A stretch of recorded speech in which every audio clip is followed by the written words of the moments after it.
Well, good morning, my friends. Furtado here, the Rebel Turner. I am kind of going around some of my woods, seeing what I got that I want to do today. But going through my woods, which I know I got oak, I still have some different woods, stuff that I've turned in the past. The only difference is, when I turned it in the past, it was green. And, well, they've been in my shop for some time, so they're no longer green. They are rather dry. I have a piece here. I believe it's a piece of the ficus that I did a while back. And I'm really not sure what's going to be happening here. I don't know what kind of character I got in here. I know that it's interesting. I know it's going to be interesting, but I don't know what it looks like. It's going to be very twisty type character on here. And I'm looking at this piece. It's like, wow. Definitely an interesting bowl could come out of this. A very interesting looking bowl. And I could maintain it where taken from the whole log, not split it in half and do half. I'm talking about doing a full size bowl with this. And I'm looking at it and I'm thinking, gee, I think that's what I want to do with it. I think it will have some interest. It will definitely give me enough height on the bowl. It will have 3 focal points here, here, here on the edge, whichever way I want to go with it. Or, y'all know me, I'm partial to vases. And it's been a long time since I've done a vase out of a whole log like this. Oriented on the lathe with a live center here and rounding it off this way, catching the pit on both sides and keeping this area as a natural edge going down into the neck and the fat body on the outside. I wish I had another piece like this, because I am somewhat split on my decision on what I think will be the best. You know, and when we come into our shops and we grab a piece of wood, sometimes the piece of wood has multiple directions that you can go with. It doesn't per se just have one character and you say, wow, yeah, I'm gonna do that and that's it, and you don't have any other options. This one has many options. I could orient it this way, turn it with a live center here, make this somewhat of a vase on this orientation where it creates some interest here. Absolutely, but by the time I would get to this, I would be fairly thin and I would be cutting out pretty much all of this area that's right here. But still, this gives me different options. Like I said, the vase oriented this way, a bowl that would be stunning, I think would really be a good approach for this piece. And we look at it and we are not sure which direction to go. Well, for me, anyway, generally the direction to go is the first instinct.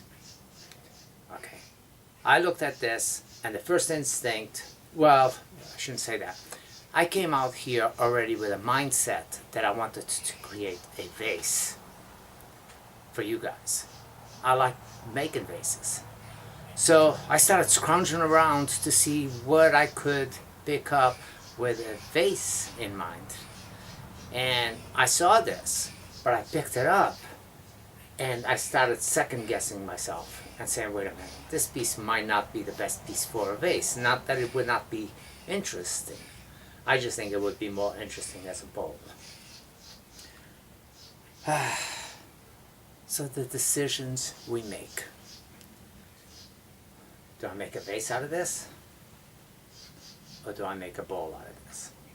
You know, because I came with the thought process for vase, and I picked up a piece for a vase, and I looked at it and it's telling me, no, this should be a bowl. Well, I think I picked up the wrong piece for a vase. I'm going to see if I got another piece, and I will do a bowl out of this one. I will be right back with a different piece. Well, I'm back with a much less attractive piece of wood, and a piece of wood that we all have. I don't know the species of the wood.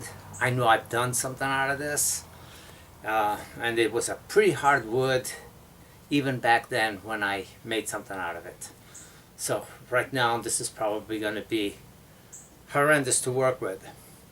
Now I got some pretty bad checking going in here, and I think it's going to go pretty deep. It's pretty wide, and I almost hate to put this one up for it because I think this is going to be kind of a lost cause. I can see some splitting going right alongside of the bark here. I see it here as well, yet it's not lined up with this, so I don't know.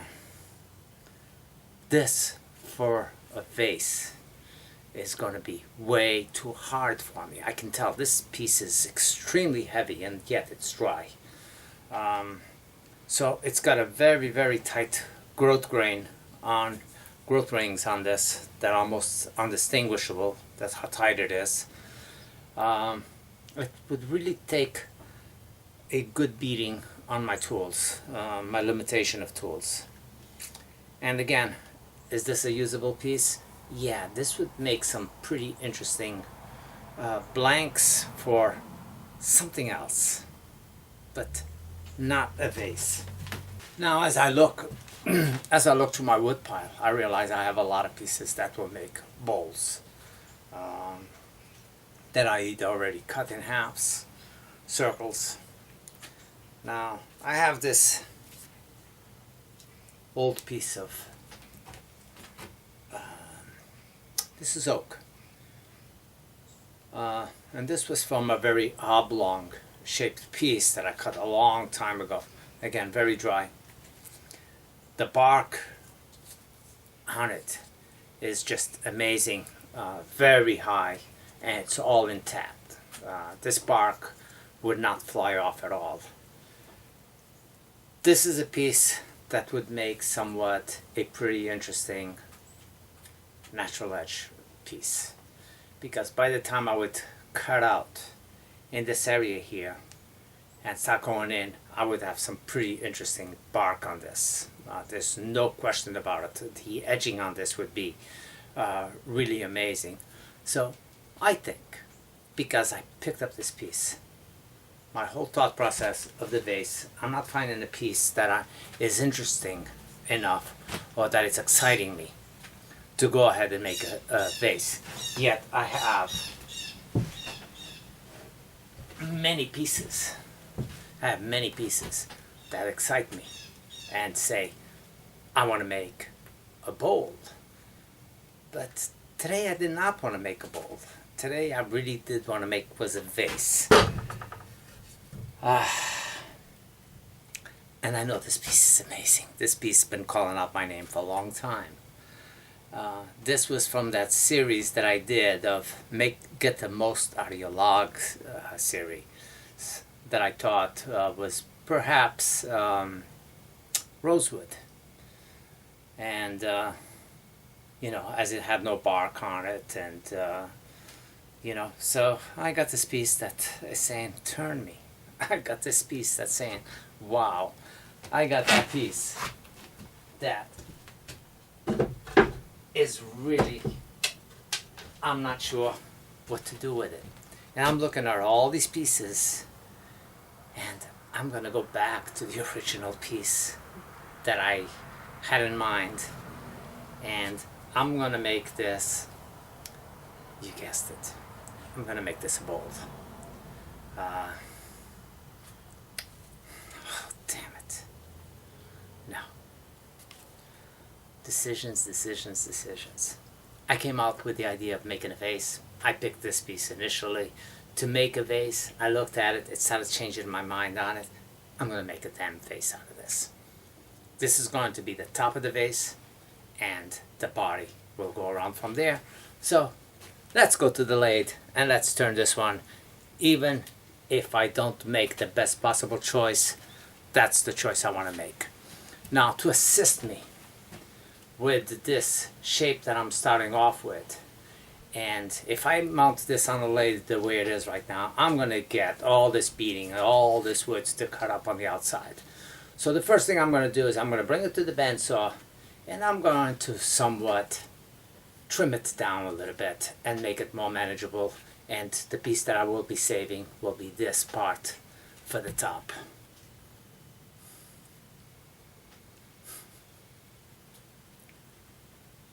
Yeah, I'm gonna do that. You can see I'm usually not indecisive as to what I want to do. I usually a piece comes up and it's like, yes, that's what it wants to be.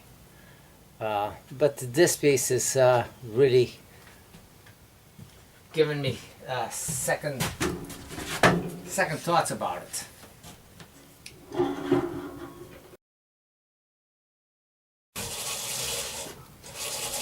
All right, and to my tool of choice. Ready to turn this on, stand out of the way, and start working on it.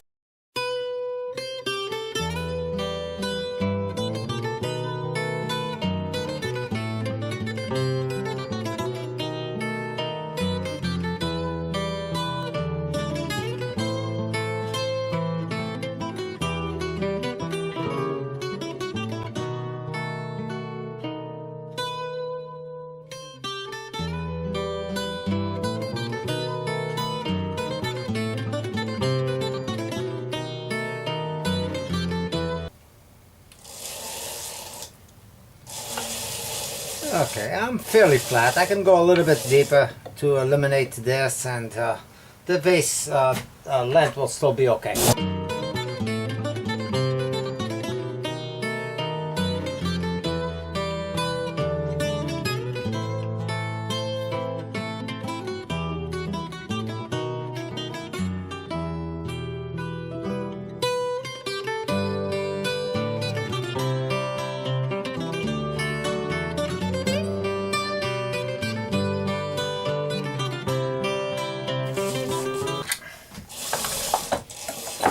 Okay, I know that my live center will not make a seat over here at all, so I'm going to flatten up a little part of it that I know will be within the neck area, so I can bring my live center back in and keep it up here as long as I can.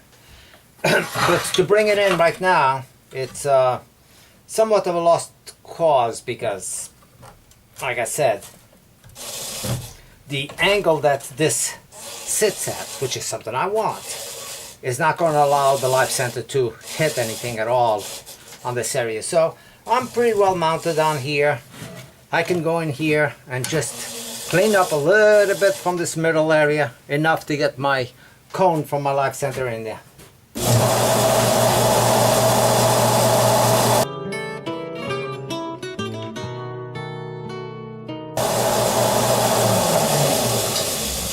And that's pretty much all I need, is an area that will sit flat on me. So bring this in there again.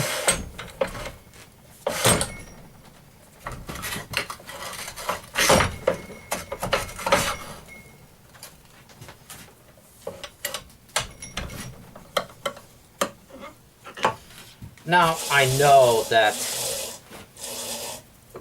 things are safe. I can be aggressive with the turning. I can bring up my speed to a 600 RPM range. Still not going to go super fast. Actually, I'm going to go to the next range up, which is about 1,000 RPMs. That assists me with how clean my cuts are. With that speed, I definitely need my face shield, because at that speed, if something breaks off, then it becomes a missile. The way I was working up to now, if something broke off, it would land within the lathe, it would land in between the channel, it would land on the floor. I wasn't worried about that. Now it's time to start thinking about shape. And of course, it's a little early on. Really all I'm thinking about right now is knocking off these square points and somewhat start establishing what sort of a shape am I going to have on this face. And I think I'm going to just maybe flare it out, but it might not show enough over here, so I might create a little neck on it and flare out just the neck area. I will see on that. That's locked. That's locked. It gives me a good amount of room. Tailstock.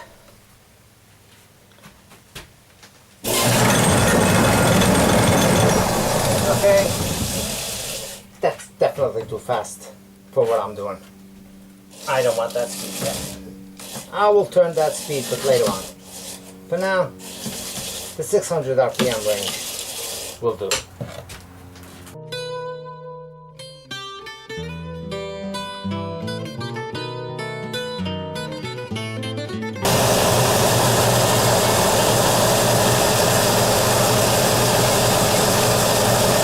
Now I can see that this area right here is pretty deep on the wood. So I'm going to kind of shape it into that. And what I see the base is widening up, coming in, and making a neck for it.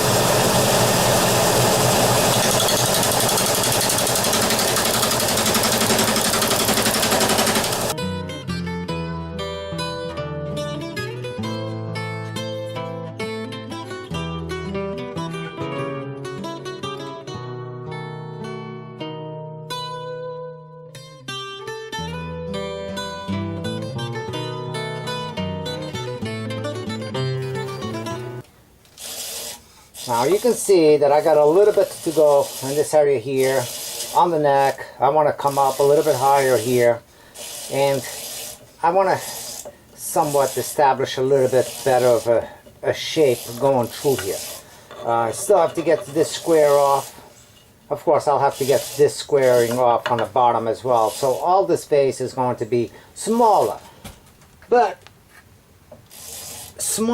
I'm establishing a visual of what I think that I want it to look like when all said and done. So I'm going to keep working this shape, and I might make small modifications to enhance it as I see it to develop.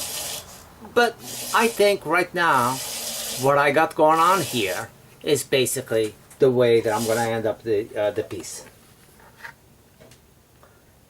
So I want to take some from the top.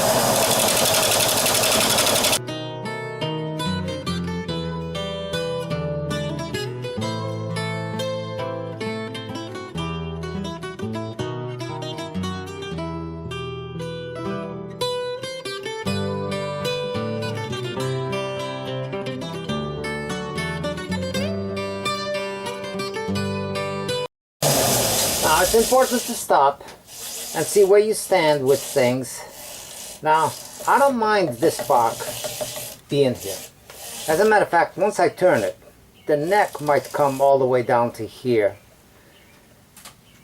and it would give me an inclusion here, which I'm not necessarily liking too much. Now if either I'm going to keep the bark or no bark, and having these chip offs over here is definitely not an option. So I have to work this area a little bit cleaner and eliminate the possibility of this bark keep going away and saving it, or eliminate it completely. Now I already have a big chunk is out of it over here, and I don't think that I can patch this one up, because it's a different type of bark. It's somewhat smooth, and I don't think I have separation still going through here. The idea on this one was not for me to try to save the bark, because I didn't think the bark was savable. I was just trying to establish a look and maintain this character that was going through that bulk area, which I thought was going to look a little bit different from this, to tell you the truth. I see a lot of cross grain and stuff of that sort, but I don't see the characteristics of what I was looking for. I see some deterioration going through here that it does not work in my favor at all. So with this one, I have to think, and I have to do a little bit of prep work. I want to be able to maintain this without it blowing off on me. Of course, I will clean this up, because that's a piece missing to start off with. And I want to maintain as much of its characteristics of what's going on through here as I possibly can. And because this bark is half missing, I'm going to shape this down still quite a bit, but I'll go slow because I want to maintain at least part of this. Some of this is going to maintain as part of the bowl itself, the vase itself.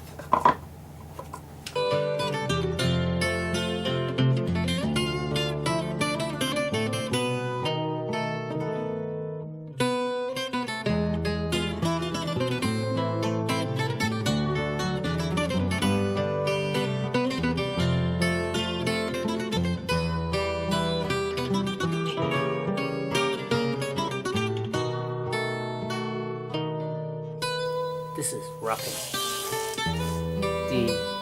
What I'm doing is all rough work at this point. I am not getting my final cuts. I am not working on showing you how nice of a cut you can establish. But you know something, even though this is rough, my cuts are not rough. They're not bad at all. But I'm not done. I wasn't trying to get a final finish on this yet.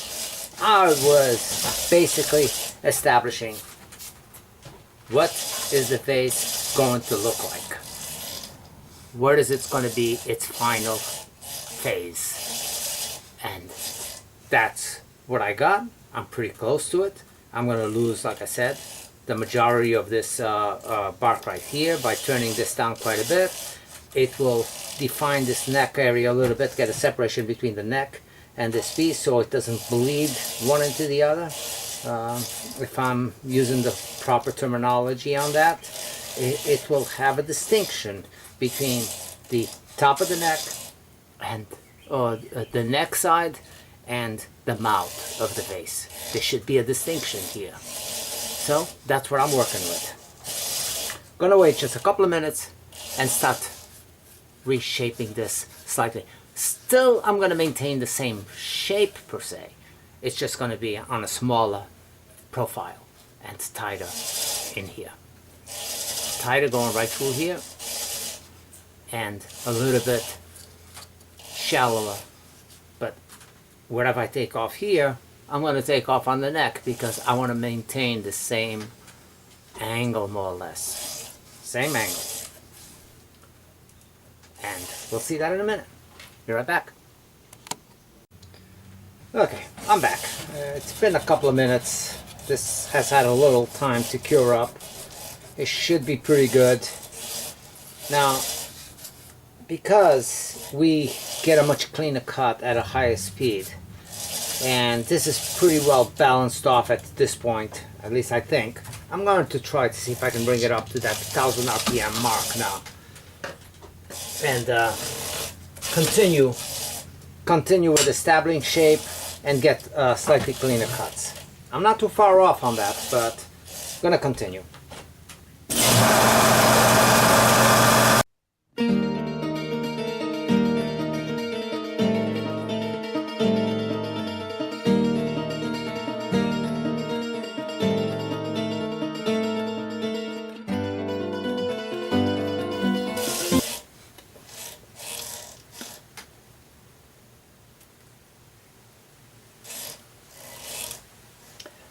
I think I'm just going to go a little bit deeper, very little, and see if I can clean up this edge just a little bit. And I am pleased with what's going on here almost. We're going to go a little deeper on the neck as well, in this area right here. And we should be there.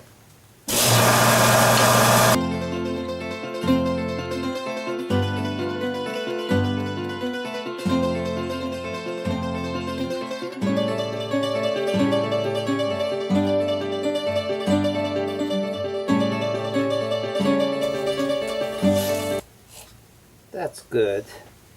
I don't think I'm going to lose that. The neck area is good. I am not so sure if I'm going to be able to maintain this. This check that goes through here. It's part of the growth pattern. But got some checking in between this part and this part over here, which was that ball that was on the outside that I thought it would have been acting a little bit like a burr, if anything. But it's okay. Now the spalting on this is going to be really amazing. And at this point, I want to define this area a little bit to establish the foot. And I'm going to have a flared out foot on here. And then at the end I will part it out on the base.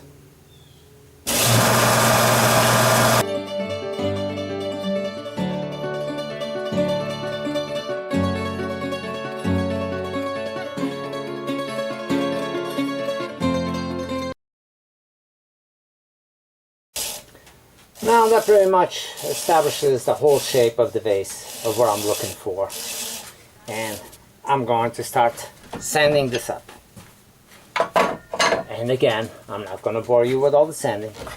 I will do what I normally do.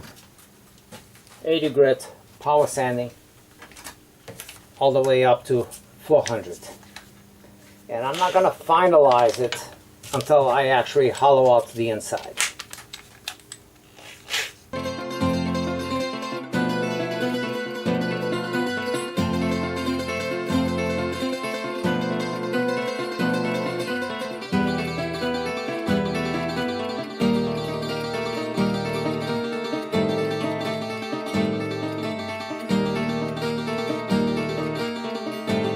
Start hollowing it out.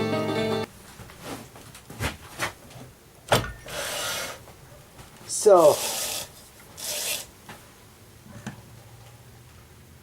I'm going to go with a force bit, and again, that's something that we as wood turners always look for, something that can make our lives a little easier. And to make it easier is go with as big of a force bit as you can, so you have less of the actual hollowing out, especially if you're limited with tools. So with limitations of tools, you find the best possible way to get your project done. Now, whenever you're using a force bit, slow down your lathe. Whatever the slowest speed is. You know, if you got a 300, fine, but 600 at least in the speed. That way you don't create much heat, less chance of your piece cracking because of the heat buildup, and also your force bit will last a lot longer.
Well, I'm going to use this tool. It's a little bit heavier duty. Don't fear it as much. And it's basically a scraper. It's made from a cold steel chisel, half inch I guess. Holds an excellent edge. And basically, I was going to be using this with a carbide on it, but the steel was so hard that I decided not to go that route. But I flattened up the very top tip of it, and then basically did like a, I don't know, 40-degree angle more or less on there, and it's fluted back a little bit, shallowed it down towards the edge, and this gives me a pretty nice cut, and it doesn't it holds up a little bit better than some of the tools that I got, especially when I'm trying to go inside of something that's kind of deep and I don't have the reach. Now, one thing is, of course, I try to go in as close as I can with my tool rest to assist me as well. And I will be using this on a down angle because the tool rest has to be a little bit high to clear up the edges on this. And let's see how I do with it.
Now, I'm so close to the bark over here that it's starting to push out on the bark on me, and I don't want it to do that.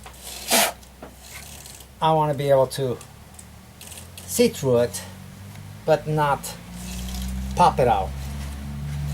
And it's got separation of activity going in here, so not much that I can do in order to save that. And I really hate the idea of this whole piece of bark just popping out on me. So I'm gonna see what I can do. Got a very tiny bit of thin CA in here.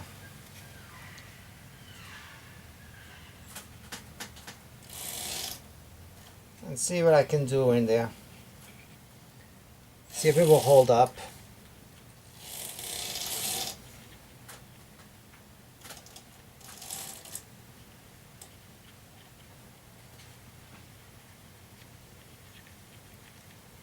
And I believe this to be it for my CA.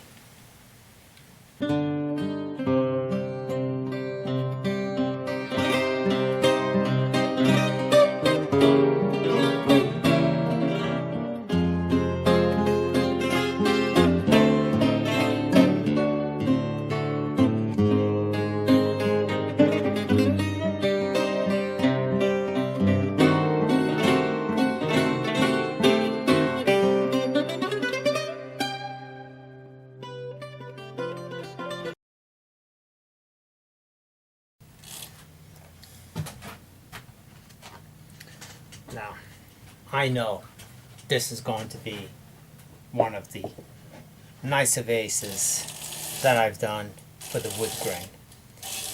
Defaulting and just everything that's going on here is going to be a really nice piece. I hope that I don't lose it.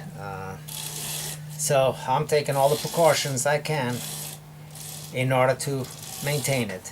And it's not going to maintain these high shine spots, so once all said and done and I sanded all the outside, this is all going to be a very nice general finish on this piece. Once I put the sealer on it, I can see that the colors are really going to come out vivid on this, and I can't wait. I can't wait till I get to that point. This just fireworks of spalting going from the pit over here, as well over as this side over here. We got a little one here. It's just amazing. And then this area is the area that had that somewhat of a ball that I thought would have been a little bit of a burl. Well, what I see in here is a lot of twist on the wood grain, and the spalting, of course, took its shape and worked through there. So that worked out really nice as well. I just think this is going to be a really, really fascinating piece. Not big. The diameter is probably a total 7.5 inches in length. Oh my God, I'm getting off. 6.5 inches in length, and it's 4 inches in diameter. So that will maintain those dimensions regardless. That's not going to change any. So I just can't wait. I can't wait to see this piece finished. But as far as hollowing the inside, I'm pretty close. Pretty close. I thought I would see a little opening here, and actually I would rather not have an opening on this bark over here. It will keep the whole thing intact, but I don't want the wall to be so thick that I will decide on that, as being a fact of me not wanting to go thin enough. The idea is probably to go thin enough and allow this to come true. But like I said, this bark area over here is kind of on a weak area, and if I force it, I might lose the bark completely. So I have to consider my options is either keep the wall thickness a little bit on the thicker side in here and save a beautiful vase like this, or keep going and hollowing it out and have the possibility of this bark popping right off on me. And it would, of course, if it didn't pop out, it would create somewhat of a hole in here. And I don't necessarily think that would look good. I don't think it would enhance the bowl that much. And besides, I would be taking a huge chance with this bark, and I like that the way it is right now. So I'm going to sacrifice slightly thicker walls on the inside and maintain the vase in the shape that it is over here. I'm just going to clean up all the CA glue that's on here. Take a very light, maybe take a little light cut still on the outside and sand it up one more time to eliminate all these shine spots. I'll try sanding it first, see how that's going to do it for me, but if it doesn't do it, I'll take a light cut on it, either way.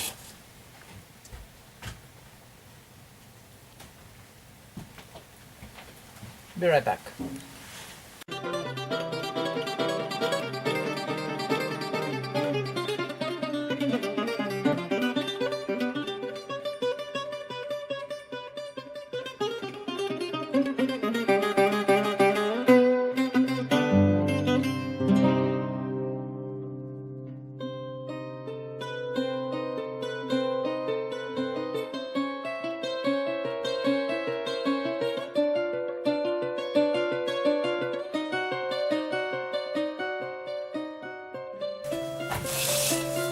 Well, here it is. It did come through a little bit on this bark area, so my wall thickness is not too thick, just enough to show that there's an indent on this, and it shows off the thickness. The the piece really does look amazing. It's a little dusty from me putting CA and sawdust inside of the bark area, but once I put my my sanding sealer, it should clean up a little bit. So that's what I'm about to do right now.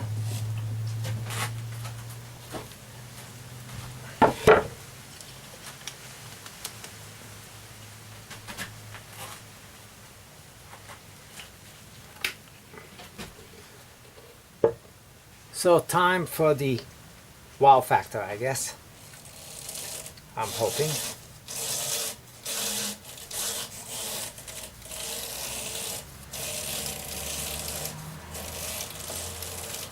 And definitely it's coming to life.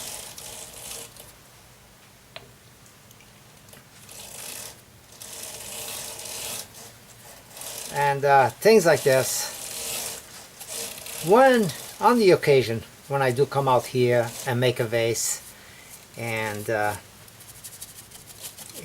you know, and I think that it came out well, which in this case, there's no doubt in my mind that this came out really nice. It really makes it all worthwhile. It makes up for the times that we come out here and we don't produce some of our best pieces.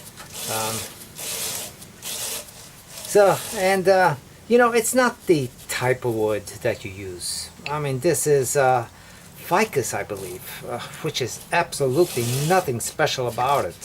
It's how its characteristics, really, what it has for knots, voids, aging, spalting that it might have picked up along the way. So those are the things that really do make a huge difference on the final looks of a piece. I want to saturate this area pretty well where the bark is. I want to make sure that it sucks in any of the sanding seal all the way down. And the only thing that I want to make sure is that I brush it well enough where it doesn't fill up the voids with puddles of sanding sealer. Now, in here, inside the vase, it looks pretty nice as well.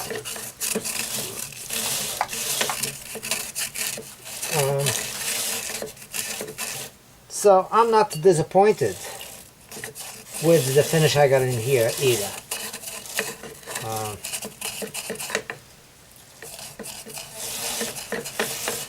So I'll get my sanding sealer in there.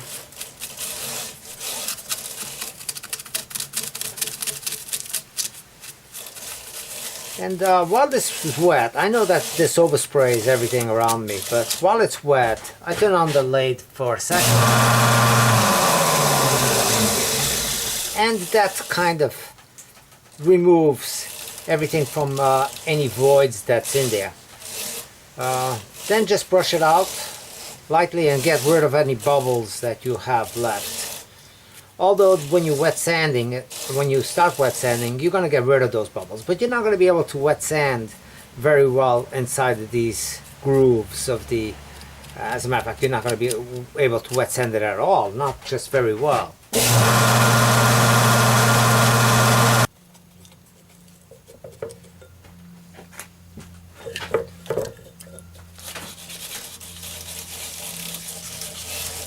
You know, I want to say something, a little bit of, again, not to ramble on or anything like that, but if there's one thing about me, is I try never to be better than the next person. I just want to do what I do for what it's worth. I don't consider myself in any way, shape or form to be a better turner than any of you out there. The only thing that, I do this for is I know a lot of you are newcomers, just like I was. And when you're a newcomer, it can be a little bit frustrating, and you are trying to get your tools to respond to the way you think that they should, or at least to the way you've seen somebody using their tools, and so on and so forth. And that is going to come in time. Yes, by all means, watch people's techniques and go to your shop, your lathe, and try those approaches. But those approaches go with caution, because their approaches, they have a muscle memory that is already established, and they know, how hard they're approaching the wood, or they know the conditions of the wood, or they have a lot of things going in their favor that I can only say that only comes with experience. It's like people who are taught how to do things by book versus by doing it hands-on. And the two experiences are very different. The person that learns by book might know a lot of technical terms and names of components to something, or they actually might be somewhat, in a sense, more educated than you as a self-taught person, but they have no idea of how certain things react, and that is the difference. Is really coming up. Learn from books, learn by watching others, learn by all aspects. But what I'm getting at is that you really learn, is once you get in front of your lathe and you start working. Now, the thing that I try to portray, or at least say, okay, hey, I do these things, maybe you can take something from it, is, never be afraid of what might come out of a piece, and whether if that's good or bad, because every piece you turn becomes a learning experience. Even if it splits in half, even if it blows out, it doesn't matter. Time on a lathe is valuable. And I don't mean, go buy a blank for $30-40, put it on a lathe, and don't worry about it blowing out. But then again, I don't buy wood. Are there beautiful woods out there that I'm tempted sometimes to buy? Absolutely. I see these gorgeous burls that it's like, oh my God, what could I do with one of those? But many woods might not be as striking as the burl that I might want to buy, or ambrosia maple, or tiger striping maple, or any of these nice looking woods that I look at them and it's like, oh my God, like that is beautiful. But the point that I'm trying to make is that you can get beautiful pieces from your local woods. Now, people say, oh, Hal, you're so lucky. You live in Florida and you have all these beautiful exotic woods next to you. Perhaps that's correct. I have tropical woods that you might not be able to have. But I don't have some woods that you have. I mean, I don't have walnut available to me. I don't have, a lot of hardwoods that are available. And regardless, I try different varieties. And the woods that I turn, most of the woods that I've turned, you look at the melaleuca, you look at the banyan tree, you look at all these other woods other than oak, or an occasional piece of cherry, which I haven't done anything natural in cherry because I haven't seen cherry down here. But the point is, I turn wood pepper tree. I mean, nobody wants to turn those woods, but yet they have their own beauties. Just like this. This is a piece of ficus. Look up who's turning ficus, and nobody's turning ficus.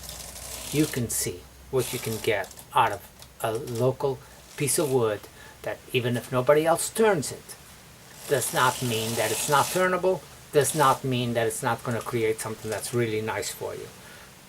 Venture out.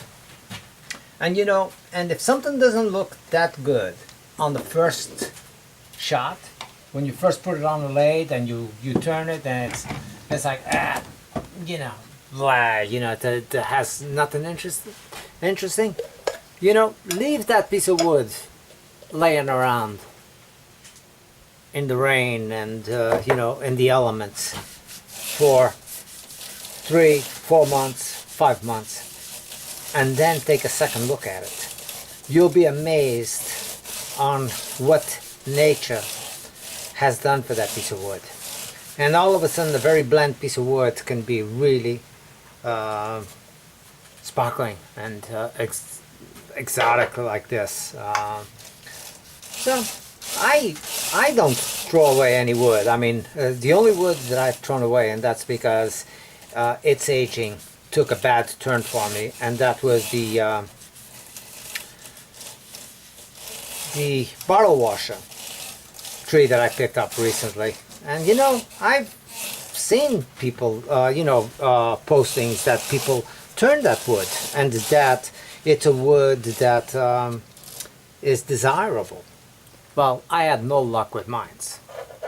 At least not without taking some preparation and cutting it up as soon as I got it, and anchor sealing it, and taking the precautions that are suggested or recommended that you take when you get wood and you're trying to save it.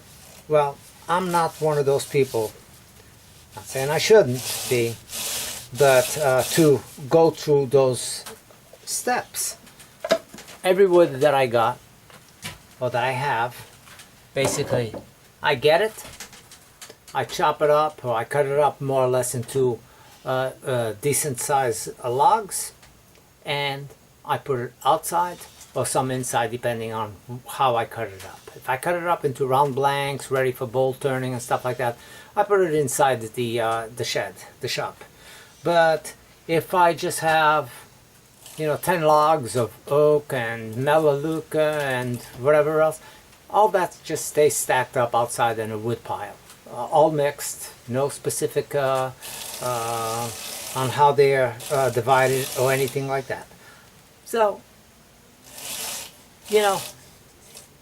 I let nature play with the woods a little bit. I let it do what it wants to do, and the majority of the pieces are salvageable and actually get nice results. Some don't.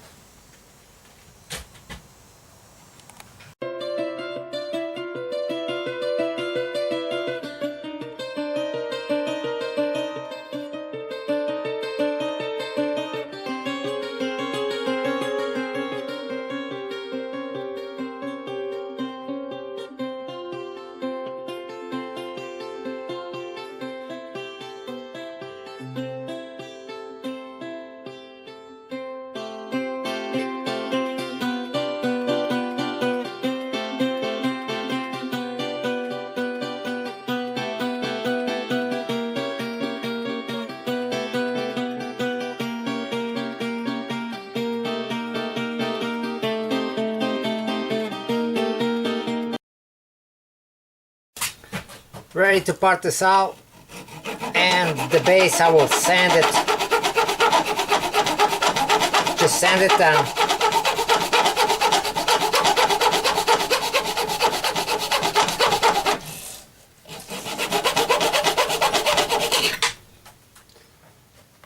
And that's what I got for the base. Not too bad. Put my 80 grit disc on my sander, or do it on my drill press, which is one of my preferred methods. But For this one, I'm going to do it right on the sander, on the drill.